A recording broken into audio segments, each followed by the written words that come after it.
Shalom, shalom, lekulam, paz, paz para todos. Quero convidá-los para mais uma reflexão sobre o Sefer Melachim Vet, o segundo livro dos reis.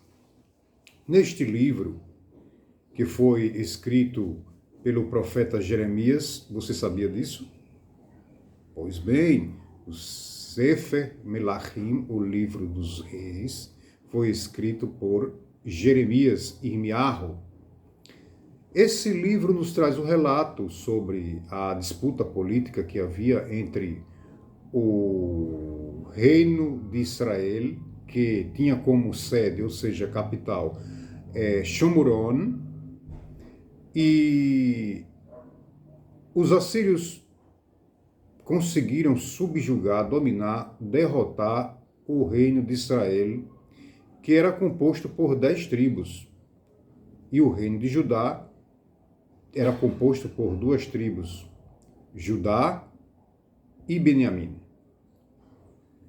Depois que o rei da Síria, o imperador assírio, conquistou o reino de Israel, um reino que havia sido dividido, logo após o filho de Shlomo fazer um ato de tolice, se aconselhando com jovens, ao invés de escutar os anciãos, o Sanhedrin, os homens de Torá, os estudiosos, pois com eles está o conselho correto e a palavra de Hashem na íntegra.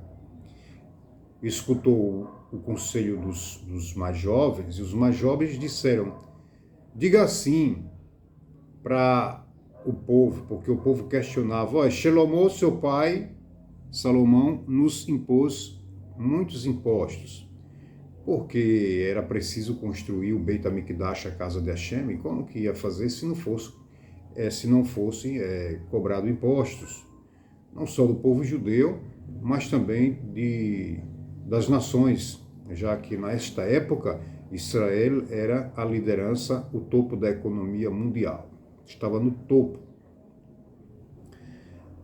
e era um momento em que gozava de grande paz. O que o filho de Shlomo fez? Escutou o conselho dos mais jovens e disse: olha, meu pai, ele foi muito rígido com relação a isso, e ele usou vara para afligi-los. Eu não, eu vou afligi-los com cobras e escorpiões. Essa palavra caiu muito mal, no ouvido do povo judeu. E isso trouxe problemas, inclusive trouxe divisão.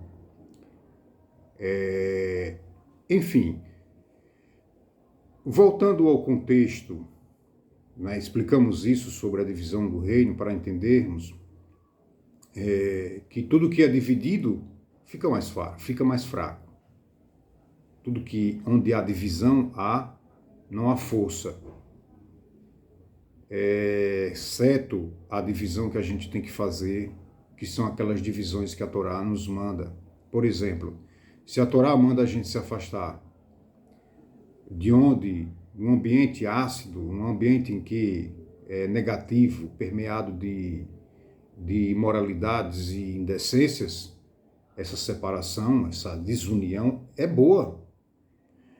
No entanto, quando se trata de uma comunidade em que é preciso se utilizar de palavras mais adequadas, palavras mais sábias, para unir o povo, essa é a vontade divina, que haja união.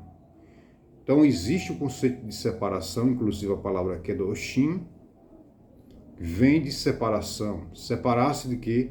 Do ambiente que possa fazer com que as pessoas venham assimilar costumes indecentes, imorais, antiéticos. Essa é uma obrigação religiosa. No entanto, com relação ao reino de Israel, naquela época, a palavra que uniria o povo seria aquela que saíra dos lábios dos Hachamim, dos sábios, do Sanhedrin, dos conselheiros, dos homens idôneos, dos homens que estavam com a Torá do Eterno, para orientar segundo ela. Pois bem, o rei, o imperador assírio, ele levou, conquistou, guerreou, conquistou o reino de Israel e levou o povo judeu cativo. Então, Shomron ficou praticamente vazia. O que fez o imperador assírio? Emitiu decretos para as províncias e aqueles povos que haviam sido conquistados que fossem povoar Shomron, a Samaria. E isso ocorreu. Vieram vários povos e o que ocorreu foi que eles continuaram suas práticas indecentes, imorais, seus cultos de imoralidade, visando a fertilidade, seus cultos de fertilidade regados a vinho, muita corrupção, muita degeneração, onde a sexualidade era usada como um veículo, um canal, pensavam eles, né, na sua ignorância e na sua estupidez, na adoração de ídolos, achavam que fazendo essas imoralidades, esse culto de fertilidade, estavam servindo a alguma coisa que eles achavam que fossem o Criador, Haz Veshalom. O Eterno é santo e justo e estipulou como que a gente tem que conduzir a sexualidade, que é algo sagrado. Então, e não pode ser feito fora do contexto marital. Então lá tinha os cultos, né, regado a vinho, muita comida, muita imoralidade, muita indecência. E a terra de Israel nós sabemos que é uma terra santa. E com base no que estudamos no relato da Torá, com referência aos Meraglim. Meraglim quer dizer os espiões. O que foi que os espiões, qual foi o relato dos espiões quando retornaram lá de Eretz Israel? Exceto Josué e Caleb, que trouxeram um bom relato, né? Então, um bom relato uniria o povo. É a mesma coisa que aconteceu com o filho de Shelomó. Se ele tivesse escutado os sábios, isso uniria o povo. Mas aquela palavra que sai da boca, irrefletida e sem juízo, sem pensamentos, sem um aconselhamento de pessoas eruditas, sábias, que possam se aconselhar de acordo com o Criador, o que é que vai acontecer? Fazer desunião e trazer intriga no meio do povo. E ocorreu isso quando os Meraglim disseram: a terra consome os seus moradores. É verdade, consome mesmo. A terra consome. Porque o que ocorreu na época do governo assírio foi o seguinte: aquelas pessoas responsáveis pela administração do lugar, né, de coleta de impostos, ver como estava funcionando o povoamento agora, né, a colonização, vamos assim dizer, né, que ali Israel se tornou uma colônia para essas pessoas de outras nações e províncias. Então aqueles designados pelo imperador assírio voltaram para o imperador e disseram: olha, a terra realmente consome os seus moradores. Então acreditava-se que a terra tinha um Deus particular. Era essa a mentalidade dos povos antigos.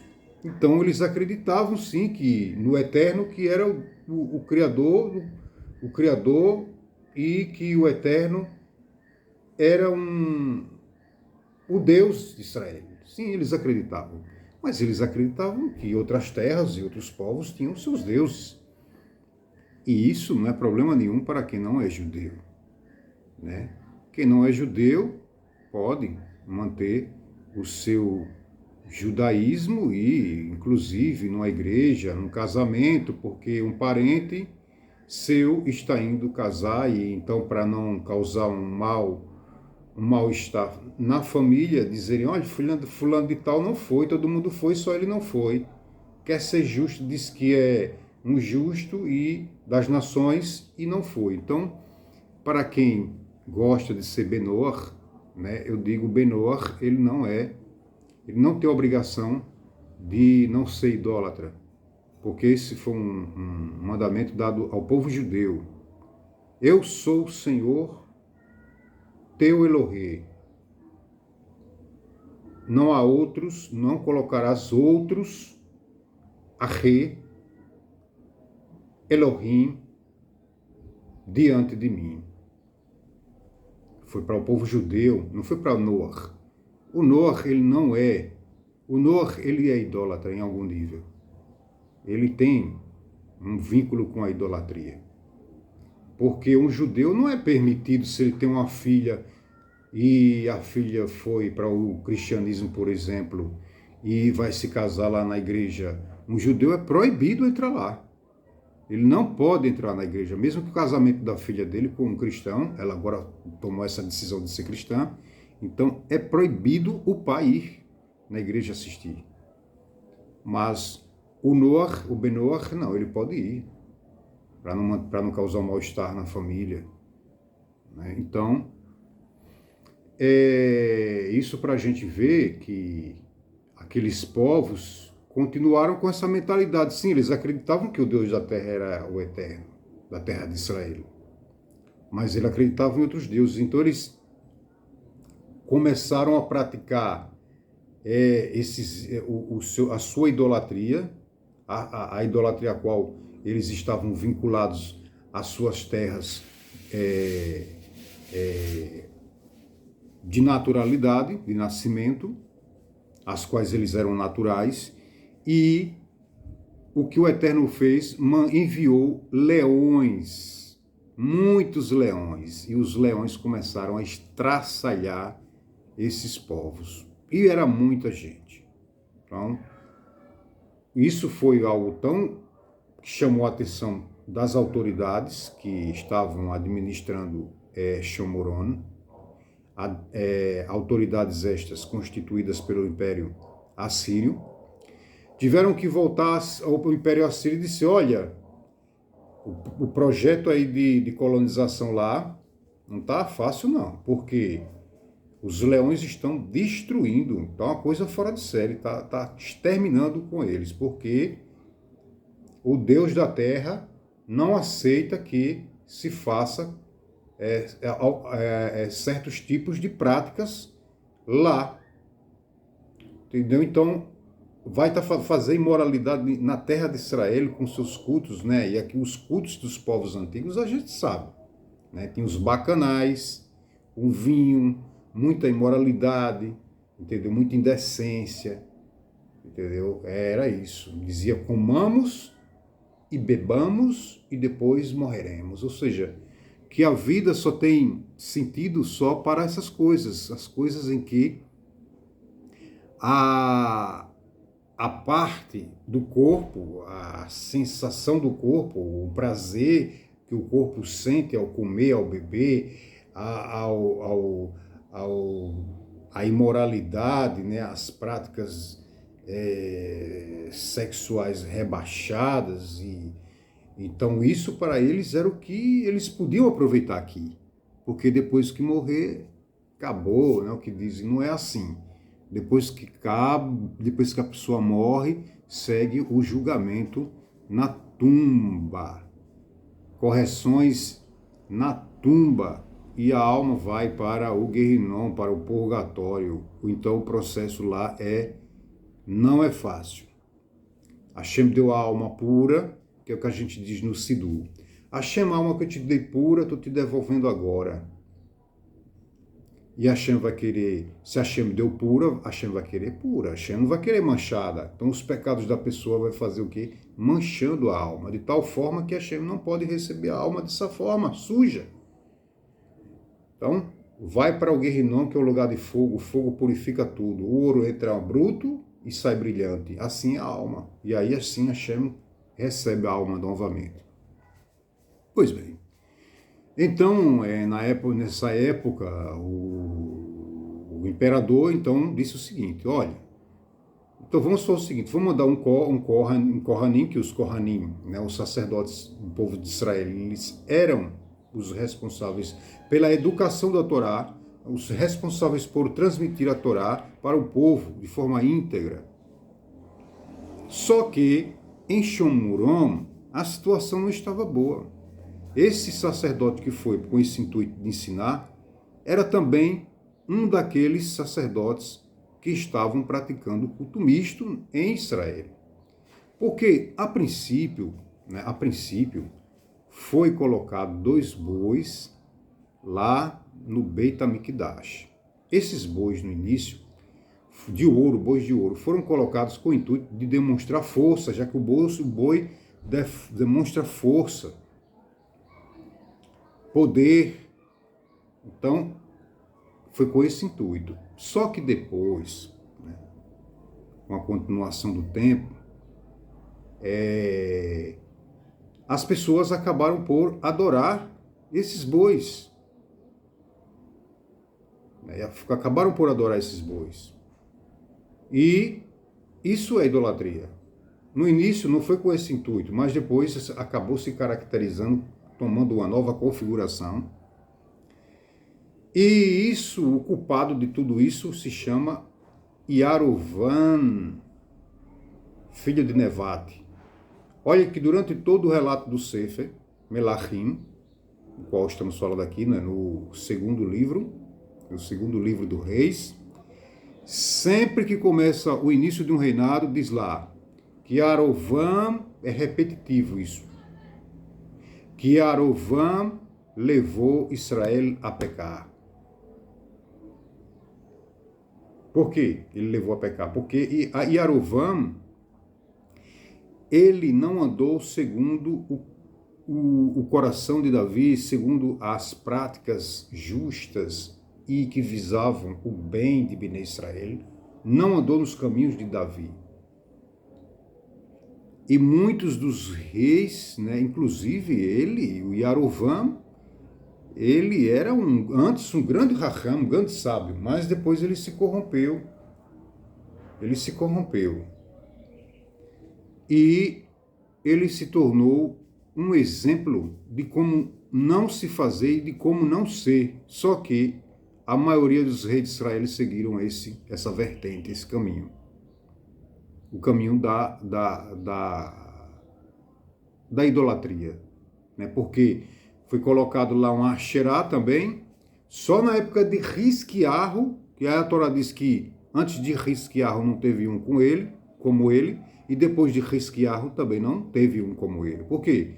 Ele destruiu a cobra de cobre que Moshe Rabbeinu, Moisés, nosso mestre, fez no deserto, quando as pessoas eram picadas por cobra e escorpiões, nesse relato da Torá, lá em Bamidbar, no deserto, representava os demônios, alguém que ficava totalmente dominado por força negativa, totalmente impregnado de impurezas, olhasse para a cobra de bronze que Moshe Rabbeinu, Moisés, nosso mestre, fez, era curada,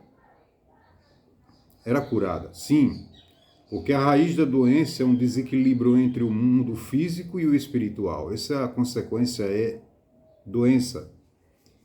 Então, quando a gente diz Refuah Shelemah, uma cura completa, estamos nos referindo não só à cura do corpo físico, mas, sobretudo, à sua raiz, que é no espiritual. Destruiu, então, Hizquiyahu destruiu esses bois, destruiu a cobra, destruiu a Asherá, que é uma árvore idólatra em qual as pessoas ficavam debaixo, cultuando e fazendo suas práticas malignas, abomináveis. E por isso que eu não indico ninguém ser Benoa e nem quero ser Benoa. Eu sou judeu, sou Anussim, descendente dos forçados. descendente dos forçados, daqueles que foram forçados pela Inquisição.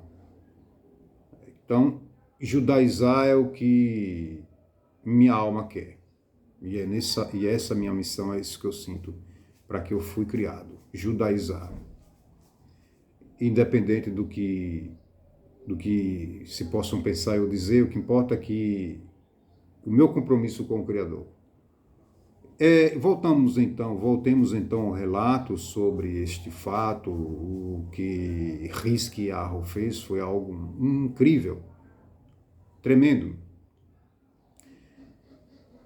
Mas vamos retornar ao relato sobre o que os leões fizeram lá com esses povos. Depois que esses povos foram convertidos ao judaísmo, esse sacerdote veio, que já era um sacerdote que já sabemos o que, né? Que ele já estava como muitos de Shomron, né, que estavam praticando Avodazará, idolatria. Ensinaram essas pessoas e essas pessoas, né, levaram o termo de Kutim, porque a maioria daqueles que foram residir lá em Shomron, desses povos que foram conquistados pelos assírios, em maioria, sua maioria era de Cutá. Então, por isso, levou o nome de Kutim. Os Kutim, eles eram judeus e, ao mesmo tempo, eram idólatras. Acreditavam no eterno Criador, mas acreditavam também em suas heresias. E nós sabemos que o Eterno odeia isso, um culto misto. O Eterno odeia se o judeu. Noah não é considerado uma pessoa totalmente não idólatra. Ele tem algum vínculo com a idolatria, sim. Mas o judeu, ele é proibido de qualquer vínculo, menor que seja, ínfimo que for, com a idolatria. E o que ocorreu é que esses Kutim, depois que fizeram conversão, trouxe muito trabalho, muito problema para Bnei Israel, para os filhos de Israel. E os Kutim,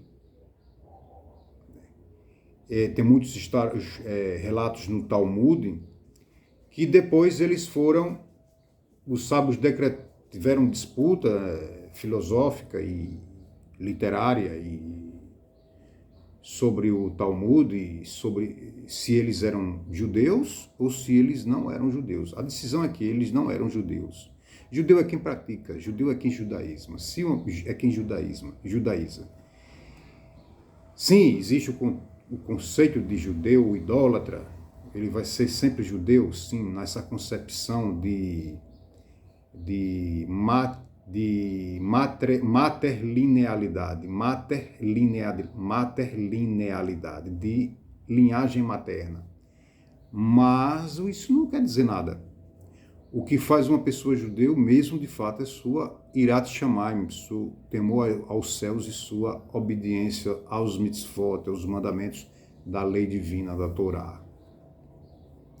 Então, eu trago aqui esse relato, né, e para entendermos